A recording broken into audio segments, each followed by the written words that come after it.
You hear something ordinary, a laugh, a sentence, a passing moment. Nothing important. And yet, hours later, you are still thinking about it. Why? Today, the question that we are looking at from the book The Wisdom of the Universe by Donald Walsch is, who is God? The answer starts, God is everything. God is all that is and all that is not. If you think God looks only one way, or sounds only one way, or is only one way, you're going to look right past me night and day.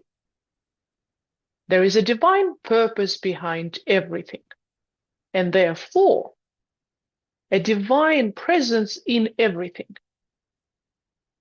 God is the profane and profound, the up and the down, the hot and the cold, the reverent and the irreverent. I despise nothing. None of it is repulsive to me. It is life, and life is the gift. God is more than you imagine. God is the energy you call imagination. God is creation, first thought, last experience, and everything in between. Each of you has your own construction of me. Some see me as a man, a woman, both, neither, energy, love, or simply I am. And no matter what you believe, God is life and all the stuff that life is. And here's the truth that some humans struggle with. You don't struggle to find God. You struggle to include what you've been taught to exclude. And let's get precise. When the book says God is everything, all that is and all that is not, this isn't asking you to believe in something bigger. It is asking you to stop dividing life into worthy, unworthy, spiritual, not spiritual, acceptable, not acceptable. Because the moment you say this part counts, but that part doesn't, you have already filtered out reality. And then you wonder why you feel disconnected. And this line matters. If you think God looks only one way, you're going to look right past me. Not conceptually, in life. Because what most people are actually doing is this.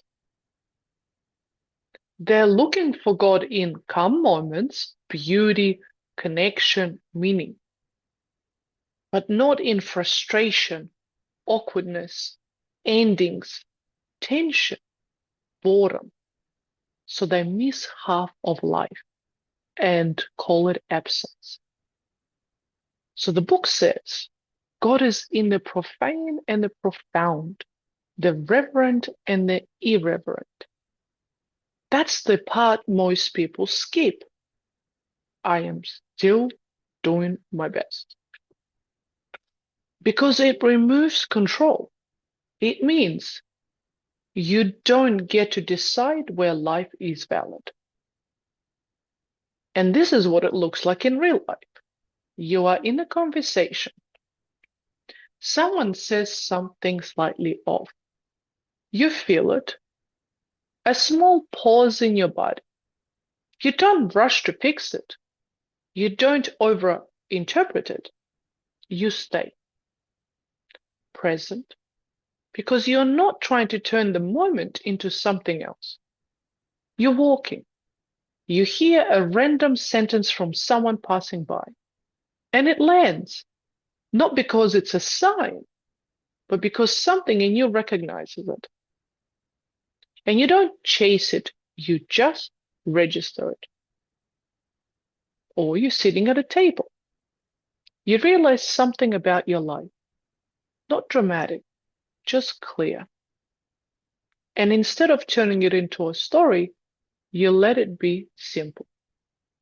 When the book says God is energy you call imagination, this is what that looks like.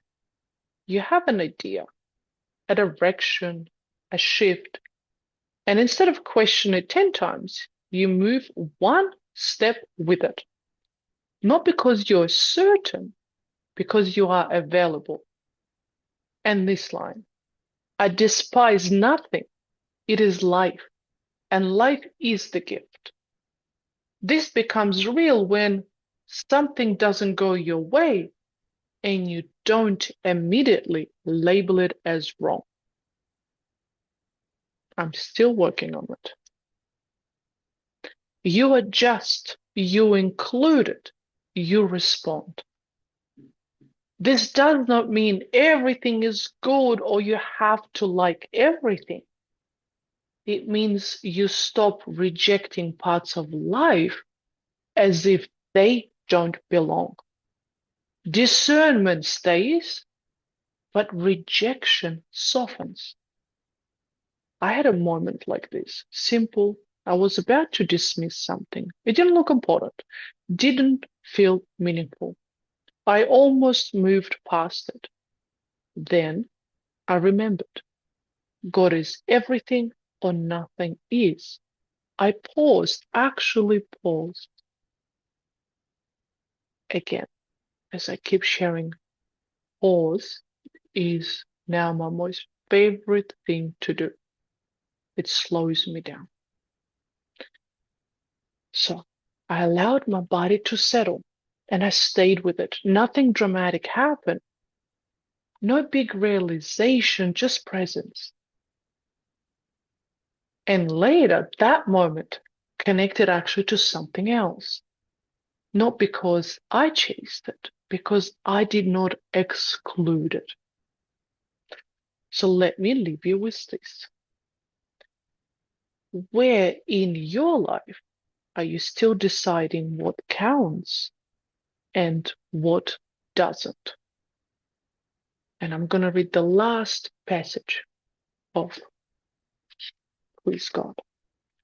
No matter what we believe God to be, one thing is true. God is life and all the stuff that life is.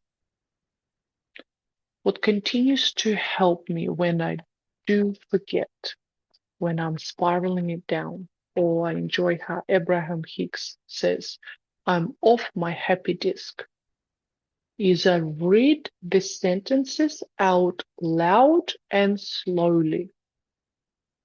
Try it for yourself, or if you have something that you do consistently that brings you back to you, please share it. And with that, you do not need to find God.